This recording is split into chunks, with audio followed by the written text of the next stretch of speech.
Hi there, and welcome to Dork Wars Live, your Galactic Hub for all things Star Wars and more. I'm Blake, and I'm here with a very special guest tonight, Mr. Ryan Aey from ScreenCrush. How's it going, Ryan? Hey, man, I'm good. Thanks, Blake. Thanks for having me on.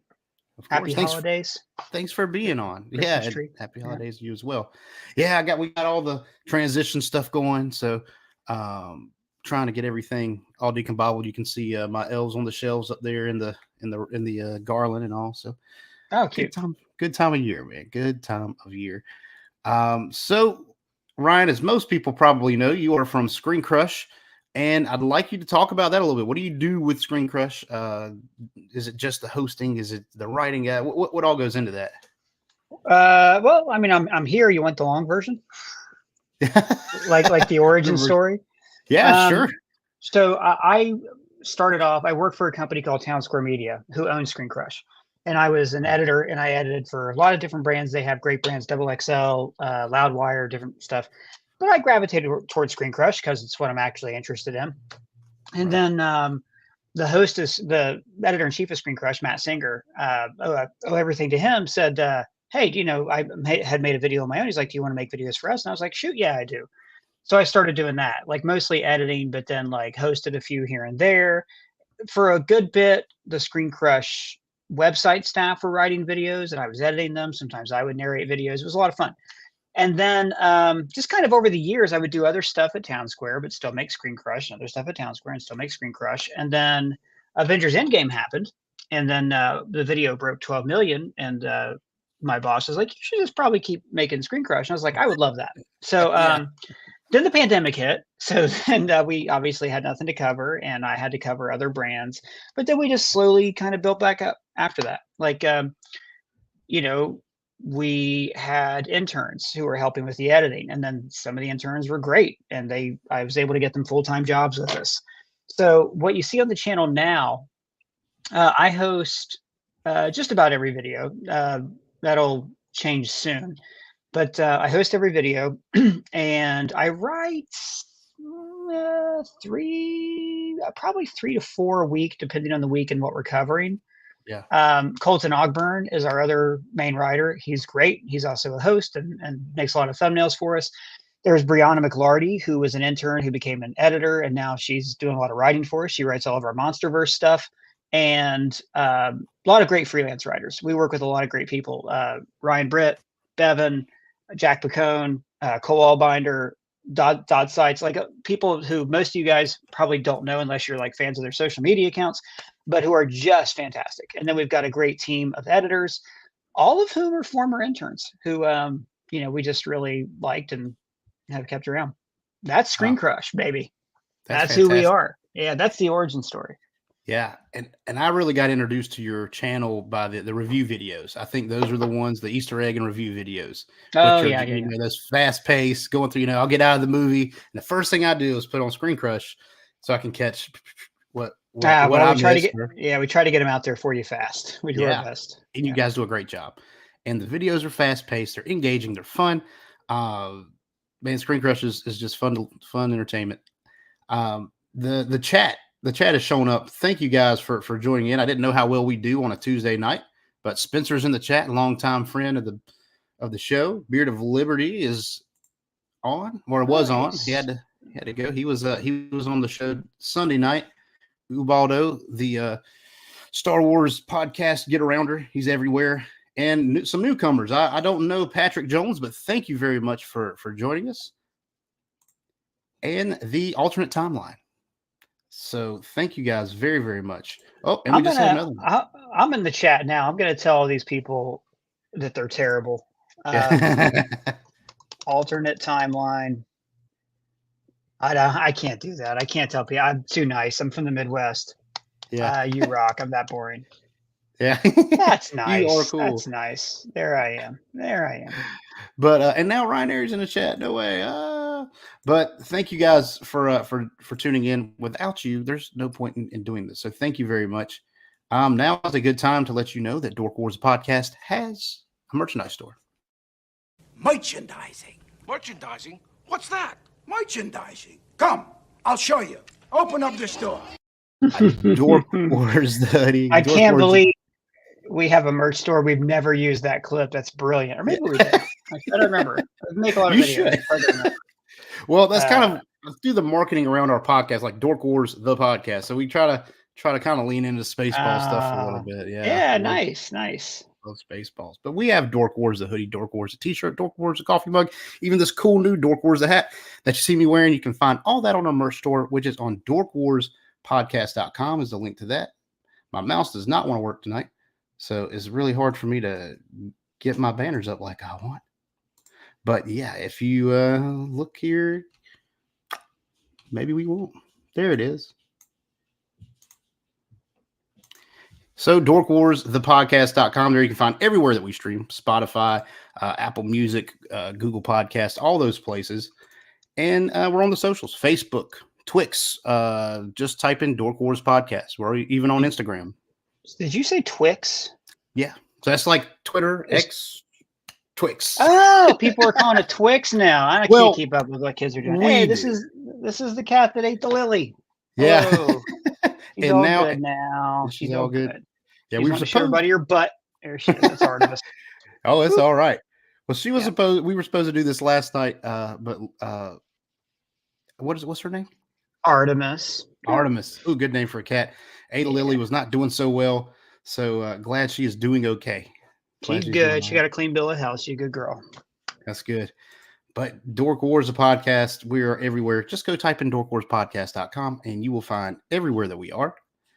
And for Dork Wars, the podcast. Oh, before I get to that, this is new. Dork Wars, the podcast is also part of the Subculture Podcast Network.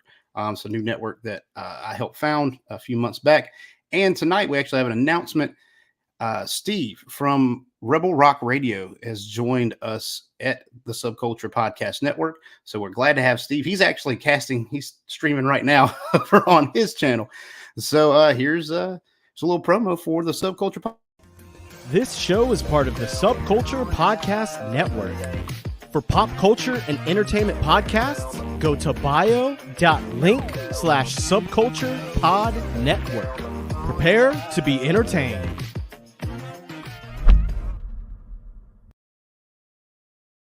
Yes, I am ready to be entertained. That was ridiculous. I am so pumped and prepared. That engaging, lively promo left me in a position to want to be entertained. Fantastic. That's it. Thank you very much. Let's go. Check out the Subculture Podcast Network. A lot of great folks on there. And for the Subculture Podcast Network, for Dork Wars, the podcast, for ScreenCrush. Just like and subscribe and like and subscribe and like.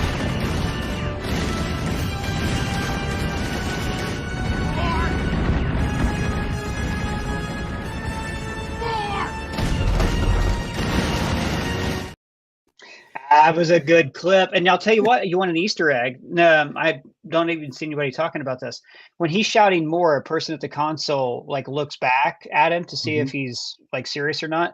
That person is actually related to the filmmaker there, Ryan Johnson. That's your mom. What? So that's how those jokes land in real time. I was always curious. But not great. What, not great, Bob. Not another Easter egg. There is a Yo Mama joke in The Last Jedi at the very beginning. Oh yeah, there is. Yeah. Oh, weird. Yeah.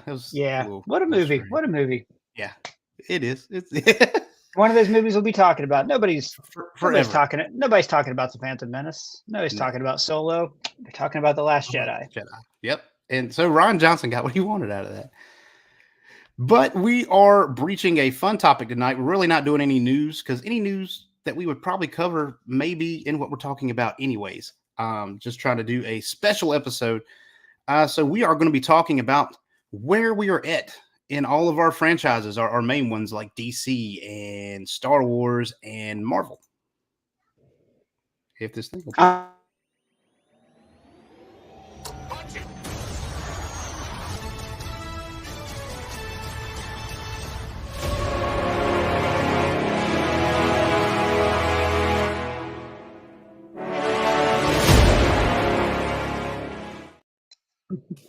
I like that Doug's in there. That's nice. Dude, Doug, that he's an icon. All right. I love Doug, man. He keeps it fresh. I do sort of a Doug type thing. We might get to that a little bit later. But I see John has joined the chat. Thank you for coming in. And yeah, classic. Your mom saw it coming a mile away, but guess what? They never get old. Yeah, well, Sean, I did it off the cuff. It wasn't planned. I mean, yeah, I get it. I feel put out now. I'm leaving. Yeah, he's like, no, ooh. Sorry, Sean. I'll do better for you next time. That's right. So tonight we are talking the condition or where we're at in our favorite franchises, because we're at some definite turning points in most of them. First up, just kind of going through, let's talk a little DC. Not that there's too much to talk about, except for, what has been said to be coming up.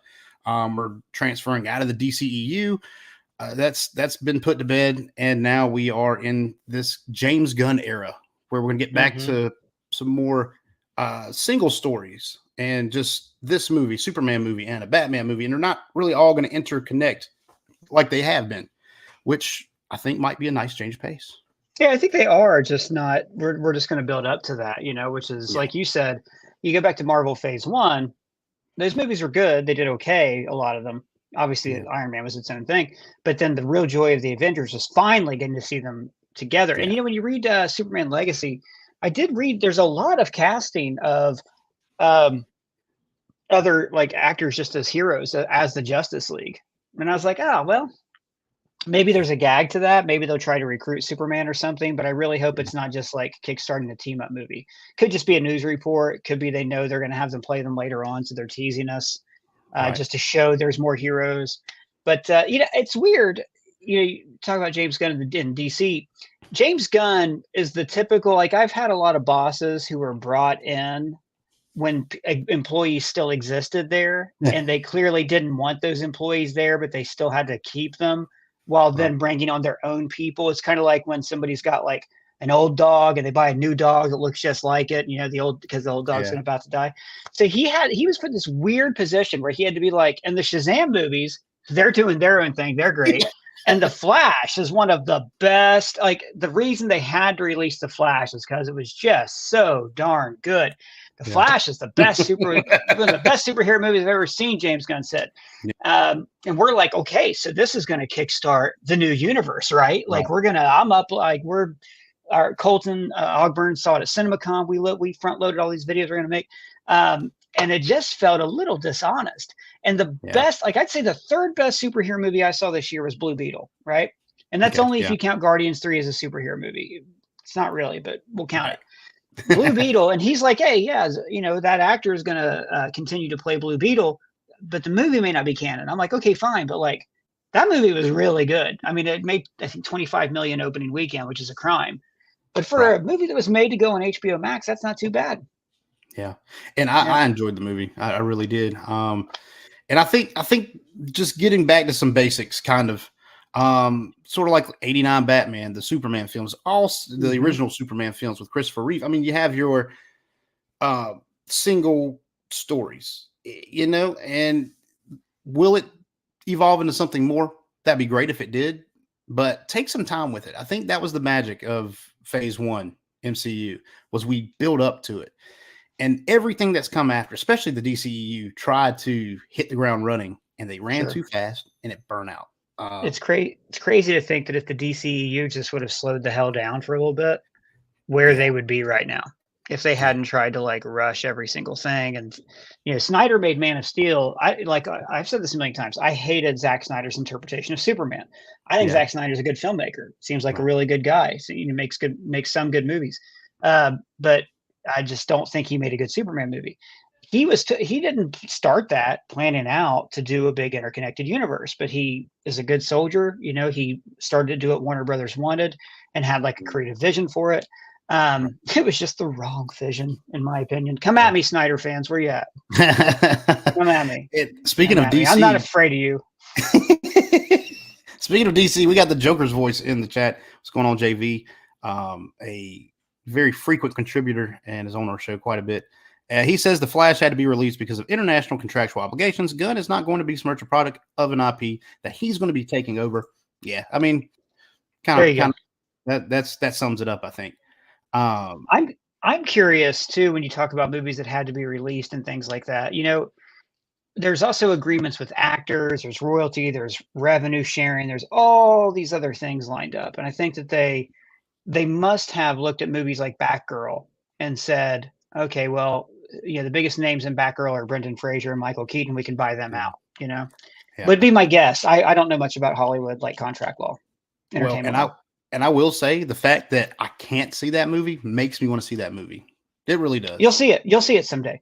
Warner Brothers is always going to do exactly what they think will make them money. And it's kind of refreshing in a way.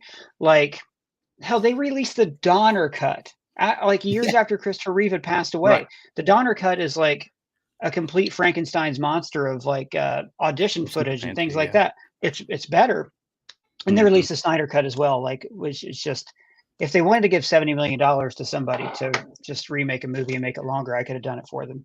Right. $70 million. It is better though. It is. It ties up a lot. And I actually will watch that film all the way through. Sometimes it's a two-parter. I have to start it and then do it the next night or finish it up. I haven't watched it all the way through since it came out.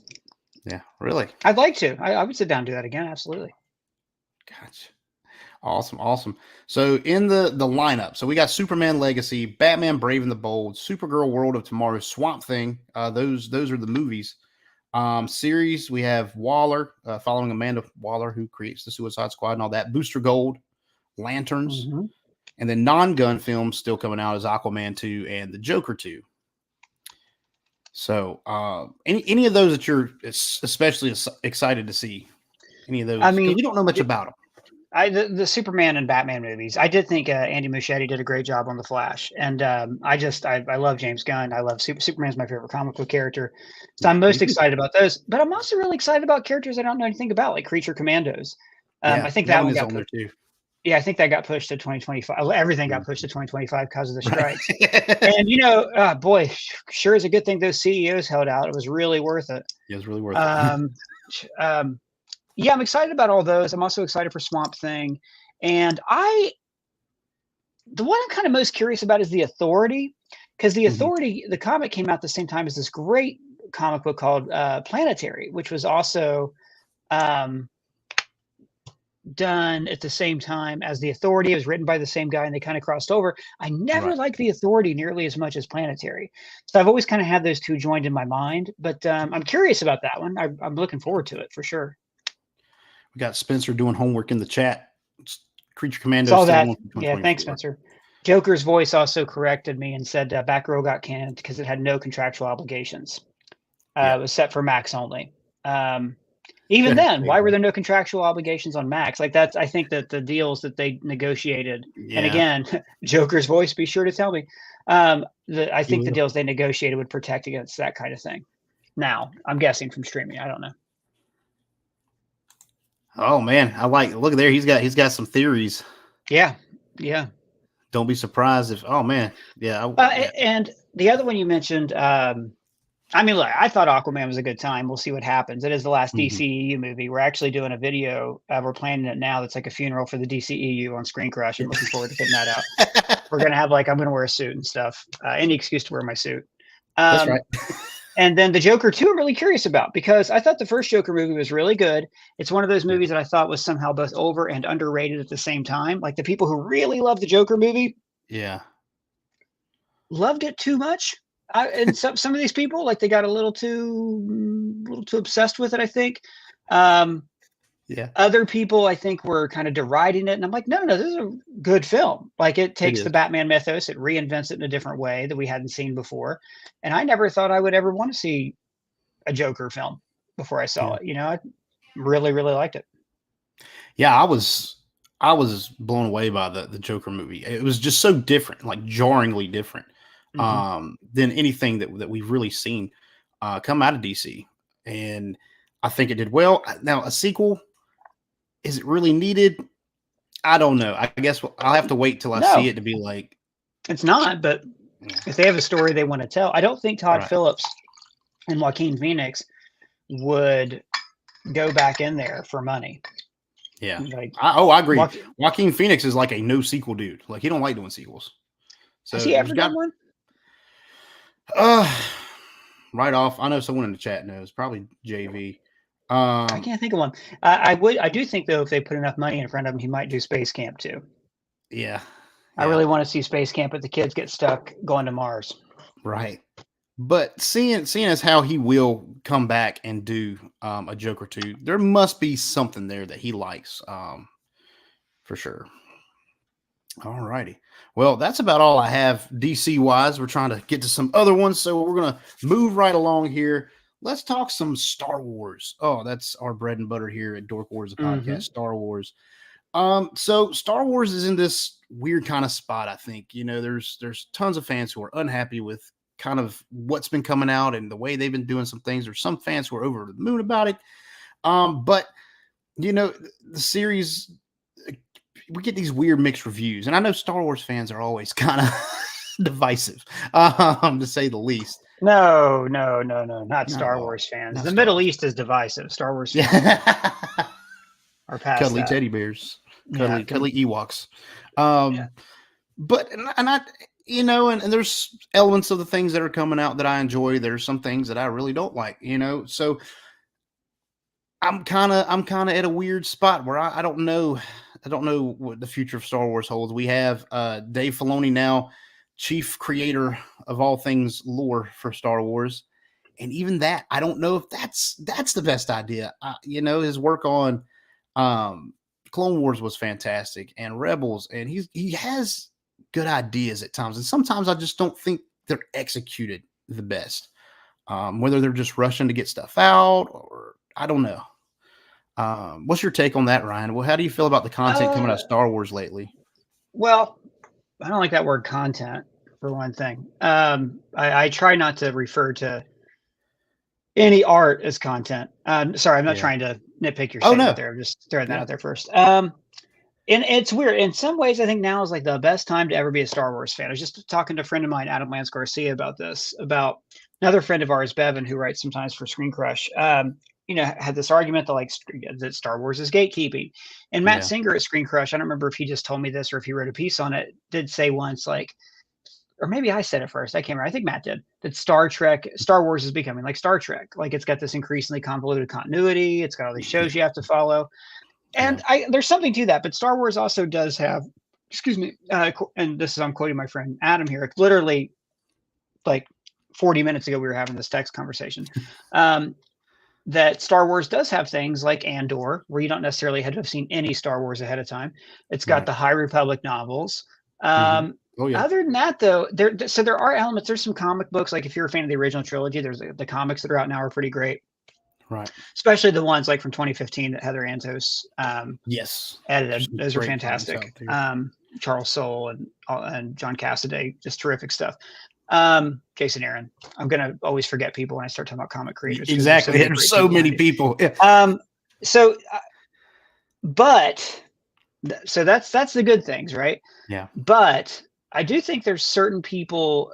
It seems like Favreau and Dave Filoni, right, have achieved a level at Lucasfilm where they're not really where they just get to do their own thing, and that's never great for an artist, because I do think you always need an editor. You need someone over your shoulder to say, hey, it's kind of weird that in that episode of The Mandalorian, we go away for an episode. It's kind of weird that Grogu and Den reunite in the Book of Boba Fett. I've heard rumors that, the book of people who were working on Book of Boba Fett thought that they were working on Mandalorian season 3 at first. Like, there's all this weird stuff where stuff has changed around behind the scenes.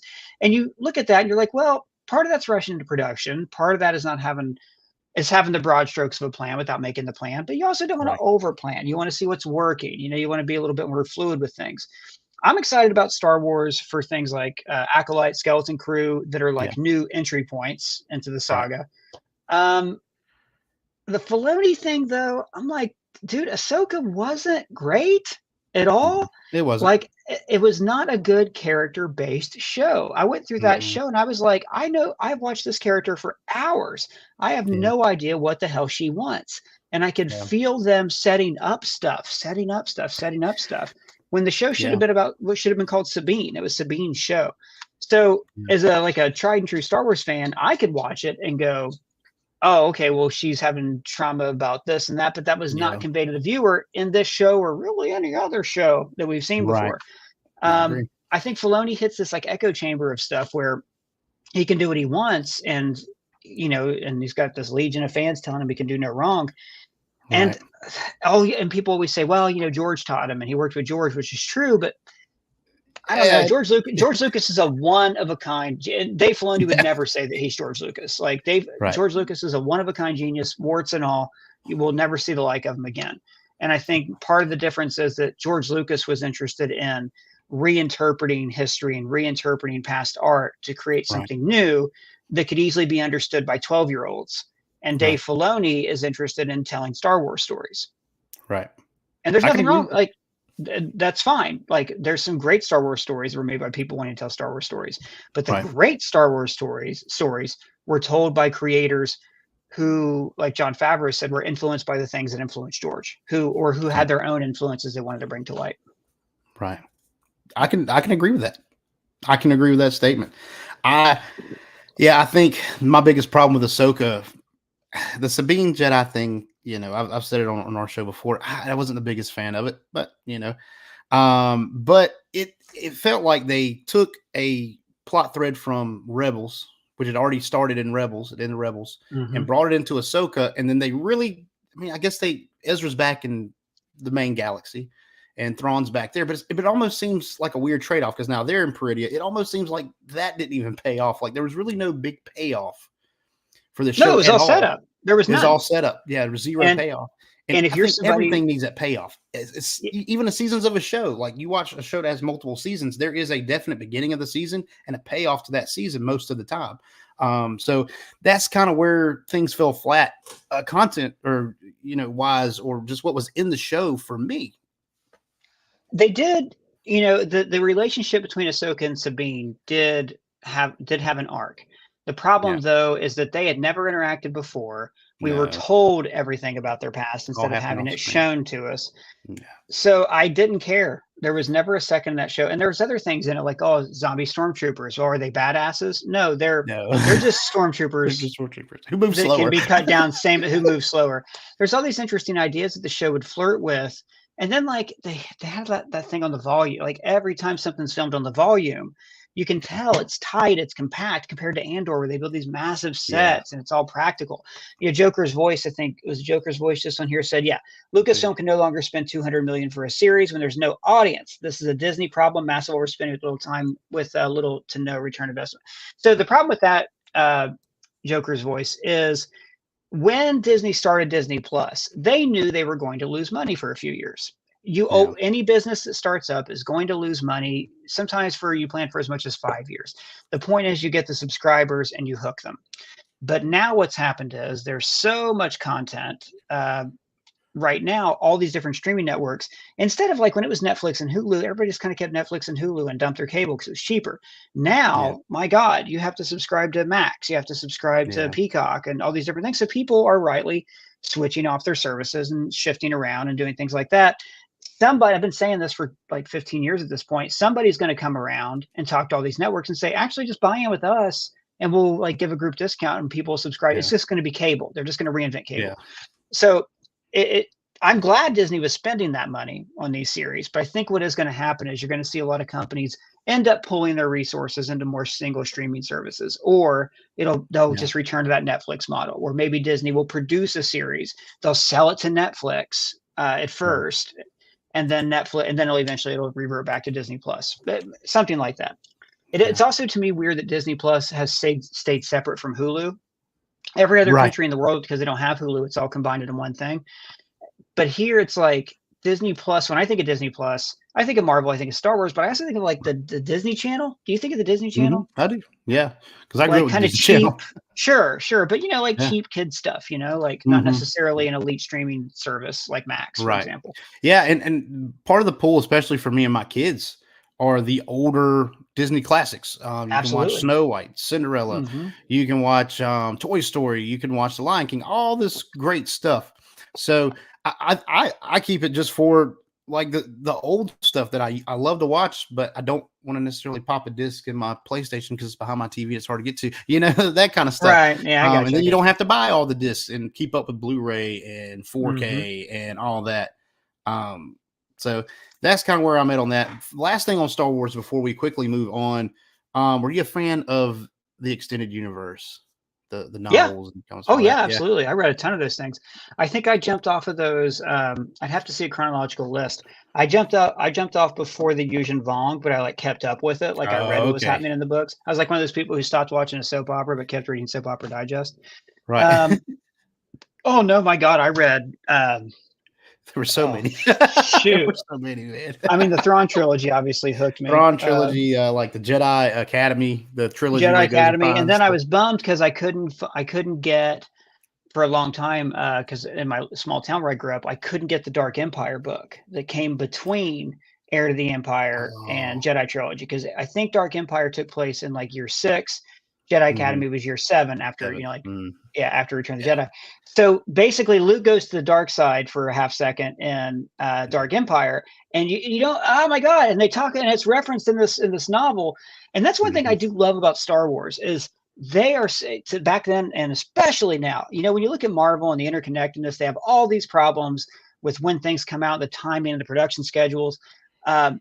I don't know how Lucasfilm juggles this so well. Like, I don't know if they've got a central committee, but the comics, the novels, especially the High Republic, how well everything ties in together. Yeah. And you'll see ideas introduced in the High Republic that are then picked up in the comics and referenced to modern day. Like they'll go to the place where the bad guys where the Nihil were in the High Republic. It's so good, like the way everything connects. And they would do stuff like that with the EU, because I remember when the Mortis arc came out for Clone Wars, and then you had the Abeloth story come out in the Fate of the Jedi series, which is one of the last big series that the EU did. And I didn't realize Mortis originated in the EU until I got this job, because I never read that in the EU. I think that's cool as hell. Yes, it's way at the end. Yeah. So that's neat. See, that was it's after I jumped off. Right. So they've always done that. They're still doing that. I really like the High Republic novels. I need to get in the comics. They have comics as well. I need to get back on and finish them. Yeah, the comics, especially, I'm in phase 2 right now, so I'm not going to talk about phase 2 at all. I'm only like halfway through it. In phase 1 of the High Republic, it ends with this really big disaster, right? And by the way, if you're watching, you haven't read High Republic, fantastic. Just phase 1. I haven't finished phase 2, but phase 1 and phase 2 is off to a great start. There's this big event that happens in the end of phase 1 of the High Republic, and there's this thing, and you don't know what's happening in the other half of where this place is, and the comics tell you the other half of what's going on, and it's just really so well done. Like this big this big twist. I didn't read it in the books. I read it in the comics, and I was still just as shocked. It's so good. Wow. Hard to keep track of the characters, though. It is. I actually bought. God, where's this at? I bought this book. Right here. This High Republic book called Chronicles of the Jedi. Just hoping it would have pictures of all of them, and it doesn't. Yeah. It doesn't have pictures. It's hard to keep up with them. Yeah, I just need I'm going to put a little Post-it note on these guys. Like, who's Treehead there? You know, Treehead. That's not. Yeah. Who's the Pantoran? I don't remember. I don't know. I know. I know Avar. Avar's over there. Oh yeah, I know Avar. And Elzar Man. Elzar Man. And their buddy with the long hair. Yeah. But just the fact I can't remember their names off the top of my head, but there's like YA novels. It's a lot to keep track of. And when you don't remember even what the species is, and even then, not your average reader knows what a Nikto looks like. And that's healthy. That's a healthy thing to not know. I spent way too long knowing that. Same. Well, segue, and out of Star Wars. I know we're trying to hit all the highlights here. I'm talking a lot too. I'm hey, going you're on okay. about stuff. Oh, hey, that's okay. But the MCU, Marvel, comics, movies, what have you, especially where we're at the movies. I know that Marvel's kind of had a bad time of it the last few years with declining viewership on the films, not returning as much money. Some low viewership on D+, like we've been talking about. That's just kind of across the board. But what can revamp this this franchise? What can get it to get back to? I don't know if you'll ever recapture the magic of phase 1 and 2, where or up till Endgame. I mean, I'd say 3. 3 was where the real 2 and 3 were the real magic, starting with the Avengers, in my opinion. Correct. I don't think this is true. this commenter just said 9 straight films from Marvel Studios failed to turn a profit. I haven't seen the numbers. Looks like Joker's voice knows a lot of math, but I'm not 100% sure. He's a numbers man. He's a numbers Yeah, man. I'll believe you, but I'm more of an entertain. I kind of focus more on the entertainment side. Sure, he's my numbers guy.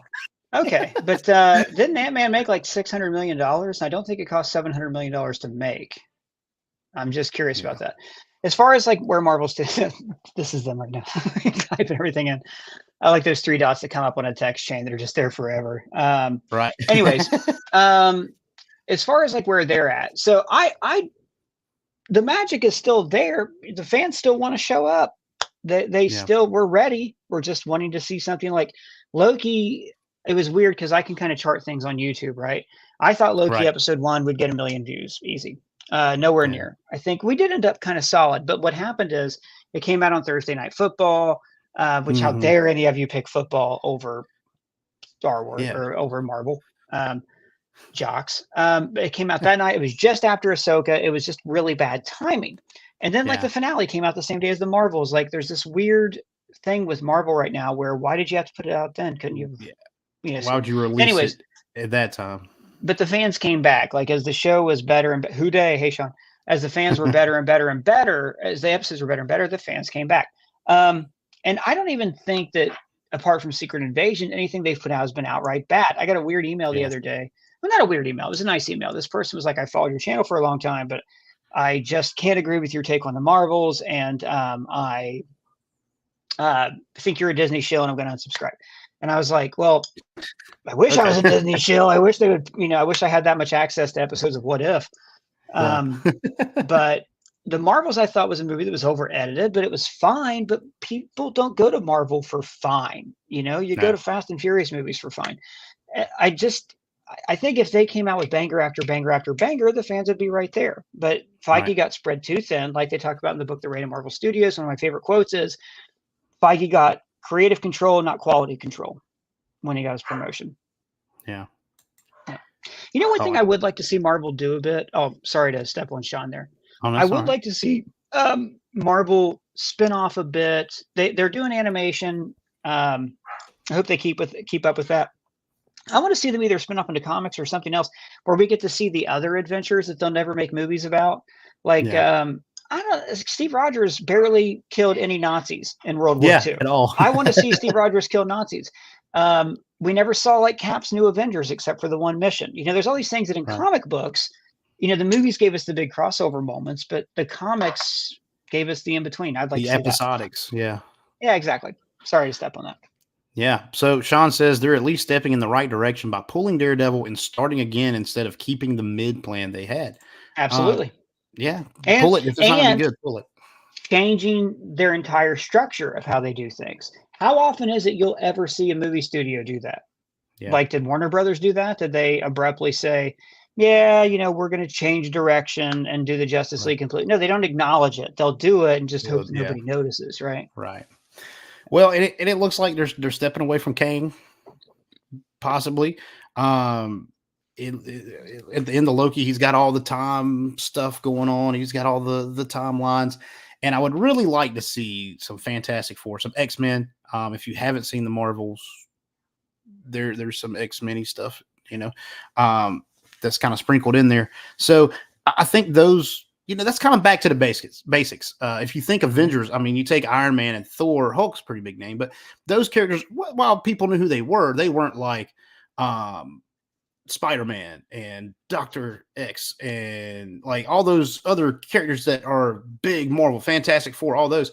So they kind of took those kind of B-tier characters and made them household names. Well, why not? Let's go back to X-Men, Fantastic Four, build those up. And I know everyone's heard that Dr. Doom's the new big bad guy.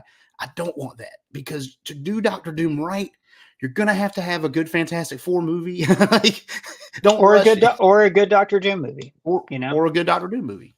We'll see. I've heard the Dr. Doom thing. I think it's just a rumor. And I can only speak on rumors. The one that I've heard that's the most likely, we talked about this in a video last week, I think it was, the Weekly Planet podcast, great podcast, had an email from somebody, unsubstantiated, blah, blah, blah, take it with a grain of salt, etc., that said they knew the person who was negotiating Major's contract for Marvel, and he asked for a clause that only he could play the character, which everything makes sense when you hear that. And the reason at the time was supposedly that Majors didn't want to, like, this character exist in the multiverse, didn't want other people playing or whatever. So that makes so much sense to me, that they would then be like, well, shoot, we can't recast this guy. And until his good faith clause is broken with a legal verdict, we can't fire him or recast him. So they're stuck with him. So what they did is they put themselves in a holding pattern. And we talked about this in a video a few days ago. I think it's going to be Avengers versus X-Men instead of Avengers Kang Dynasty. When you read, I think it's what they're doing. Like when you read, there's reports too that the Beast cameo was like very last minute in the Marvels. When you read the comics and they do time runs out and the two universes are colliding, there was this like other universe they had to fight against. And of course it was like the Ultimate Universe versus the MCU. If you don't know what I'm talking about, watch ScreenCrush. I'll explain it all to you there. All of that seems like it's where they're going. And Feige loves to revisit things from his past, right? He worked on Spider-Man. He worked on the X-Men films. He loves to bring things up that were poorly done. Like he loves bringing back the Abomination, bringing back Thunderbolt Ross. He's going to bring back the Leader, all these things that weren't accepted well. And I kind of think, looking at that and looking at who he is, and he's trying to figure out how to put the X-Men in, I 100% think that's what's going to happen. I think they're going to do Avengers versus X-Men, and the problem I'm having with Marvel though, when you talk about Avengers Endgame, right? The whole phase 1 through 3 had this like kind of overarching theme of bringing people together. That's what it was all about, right? When the Avengers were apart, they failed. When they were together, they succeeded. That's what the films are about. The multiverse saga is about pitting everyone against each other. Is it? To me, it's about, gosh, it'd be cool to see all the Spider-Men together. Gosh, it'd be cool to see the Avengers versus the X-Men. Right. Some of the movies have done this really well, right? The movies that have actually featured the multiverse, and to a certain extent Loki, have had this question of, well, can I be happy in the multiverse like in Doctor Strange? Or can I draw strength from the struggles of people who are similar to me like in No Way Home? Right. But overall, is that enough of a theme to sustain a saga? I don't know. To me, it seems one of our editors, Harriet Lingle Enright, had this great quote. She said, instead of a character-driven saga, it is an IP-driven saga. I'm paraphrasing what she said. And I think that's very true, because the idea is, oh, cool, movies get a big buzz. You thought Endgame was big. Wait till you see 8 different Spider-Men together. Yeah. Thanks for joining the chat, Matt. Good to see you, man. Good to see you. But yeah, I just... where do you go? I think we need kind of a soft reboot, kind of bring it back to the basics, start building that up. Or I mean, even like you said, have the Avengers versus the X-Men, which can kind of be that. So I'm excited to see where it goes. I want it. We want all these franchises to do well. We want people to like it. I want to like it. And there's some stuff that comes out that I like. There's some stuff I don't like, but one thing, I try not to be overly negative about anything, because that's you start talking about stuff you hate all the time. And just that's not entertaining. No one wants to watch Dork Wars the podcast. If I'm up here going, man, Star Wars sucks every week. It just sucks. I know. And what blows my mind is Star Wars is like the most wonderful thing. It's like the root idea behind Star Wars is that we're all united by an unseen force, that no matter who you are or how you feel, we're all connected. And so why is it Star Wars fans are always trying to rip each other apart? This person, I don't know who this Joker is, but no. Anyways, so I'm always amazed at how people divide things, especially Star Trek fans. Like Star Trek is rooted in this idea of utopia, of togetherness, of everybody has a place, everybody belongs. So when the shows feature that, and fans like, there's this one, I'm not even going to try to promote them, but I've just seen fans who are like, how are you a Star Trek fan? And you're like this mean about things, Yeah. And I mean, I'm telling you, like what you like, even if Ryan, if there's something that you like that I don't like, let's talk about it. I like a good, healthy discussion. I like debating. I might even say, hey man, I think you're wrong about that. But at the same time, if you like that, if you like The Last Jedi, if that's your favorite Star Wars movie ever, that's awesome, dude. I'm glad you enjoyed it. It wasn't mine. I didn't care for it, but I'm not going to sit there.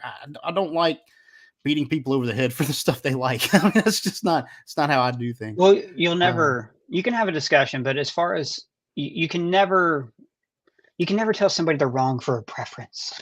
Like there's a great line in this movie, High Fidelity, where this character says they like something, and Jack Black goes, "That's BS," and then John Cusack says, "How can it be BS to state a preference? Like, it's just not what you think." Like, I will say though, I've had people who've convinced me one way or the other on things. Like I've started off liking something, and vice versa. Like there's movies you may have seen the first time, not thought, and then you see it again, or somebody gives you a different point of view on it, and you like it.